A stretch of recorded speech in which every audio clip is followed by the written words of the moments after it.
This is Jack Stanley, and this is part 5 of the American Presidency. And we are here at the time of Andrew Jackson. Andrew Jackson took office in 1829, and of course became the hero of the common man. I'm not really sure I particularly care too much about Andrew Jackson. There are aspects about him that were very good, but there's a lot that was bad. We have to remember that terrible episode called The Trail of Tears, which we often don't hear much about. And let me explain to you what it was. We treated the Native Americans in this country in such a horrendous way. In fact, I like to call it the greatest Holocaust there ever was. Believe me, the Nazi Holocaust was nothing compared to what was done to the American Indian. And I will tell you this, millions upon millions upon millions of people were killed, taken from their homes, put into camps, given medicine that would kill them, given all kinds of various things that would hurt them, and in some cases removed from their lands and walked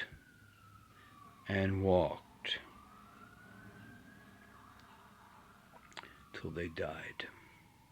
You know something, in World War II we had something the Japanese did to American soldiers, which we called the Bataan Death March. And we talk about how horrible it was. We don't talk about the fact that we did that to the American Indian, the Native Americans. We walked them basically from the area near Florida, New Orleans, walked them all the way to Texas, basically, in that area. So many died. Well, we didn't care. We wanted them dead. Remember that terrible phrase? I'm not totally sure if it's completely true or not, but the phrase of the Office of Indian Affairs, that the only good Indian was a dead Indian. That's one of the major things that takes place during the Jackson administration, is horrendous treatment of the American Indian. By the way, you might find it rather fascinating to notice that in Mein Kampf, written by Adolf Hitler, he talked with great admiration for how we treated the American Indian. Gave him lots of good ideas. Of course, we talk about how horrible the Nazis were. We talk about how horrible Hitler was. But how often do we talk about how horrible we were? It's called hypocrisy. We're no better than Hitler. Come on. Andrew Jackson was no better than Hitler. Think about it. Adolf Hitler was probably a lot nicer than Andrew Jackson in many respects. Other things you might want to mention here about the Jackson administration was the great battle over the banks. Nicholas Biddle took on Andrew Jackson. Big mistake. No one took on Andrew Jackson. Of course, he destroyed the National Bank. The bank had been destroyed once before during the Madison administration. It was up for renewal, and Madison killed it because that's what Jefferson told them to do. Then they realized they needed money, and they reinstated it. Jackson finished it off. He also balanced the budget. I'll give him credit for that. And then Jackson was gone, and his second in command, Martin Van Buren, became president. Martin Van Buren, called the Little Magician. There was a rumor going around that he was the illegitimate son of Aaron Burr. Who knows? But nonetheless, the Little Magician had a lot of problems. He was a New York politician, very clever, good speaker, great sense of humor. As soon as he became president, there was a massive financial collapse, and his administration was finished. Um, the Amistad slave trial took place during the Buchanan administration. Excuse me, the Martin Van Buren administration. And of course, Martin Van Buren wanted to run for re-election, but he was defeated by a very interesting character, William Henry Harrison. We don't hear about him too much, and there's a lot of reasons for that. He comes across as not the brightest bulb. You see, he was 68 years of age, and he wanted to show his great strength. So with the help of Daniel Webster, he did his inauguration speech. Now, it was a cold March the 4th, wet and snowy, and he gave a speech that lasted for over 2 hours, the longest inauguration speech in history. And the interesting thing is that William Henry Harrison, after that, caught a cold, turned to pneumonia, and died. And he served the shortest term of any president. 1 month.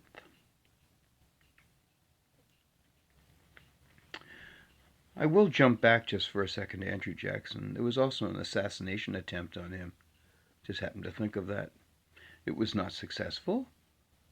The fellow who went to shoot him pulled out a gun, it misfired. He pulled out a second gun, it misfired. And then Jackson went after him with his cane. But they tested them afterwards, and they worked perfectly. Somehow Jackson was spared. So after William Henry Harrison, we have a very interesting event that is so important in shaping the history of the American presidency. You see, William Henry Harrison dies after giving that long speech, after catching pneumonia, 1 month after assuming office. And everyone sat there and said, well, who's going to take over after he's dead? And they said, well, I guess the vice president could assume the office or be the acting president until we figure out what to do. So, what happens here?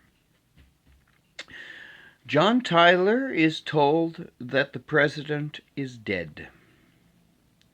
He comes to Washington amidst all the grief and sadness that's going on.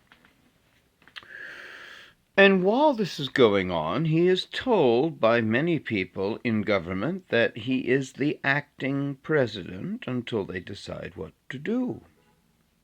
Well, it's a very interesting thing that's going to happen with Mr. Tyler. He basically tells them to take that idea and shove it. He said, I am president now. I am not an acting president. I am not a replacement president. I am president. His cabinet resigned in protest. Everyone joked about him, called him his ascendancy. They said he didn't deserve it. They tried to impeach him. But John Tyler held his guns, and he became president. He was dropped by his party. You see, he wasn't really part of the party. You have to remember, what was the whole campaign speech behind William Henry Harrison? They needed someone to go with it, and that was John Tyler, because he fit really good in the lingo. And how did the lingo go? Tippecanoe and Tyler too. Well, William Henry Harrison was the general who was the victor of a great Indian massacre and the finishing off of Tippecanoe. So Tyler, too. Tyler was a Democrat. He wasn't a Whig. And William Henry Harrison, there was a feeling that he could be controlled.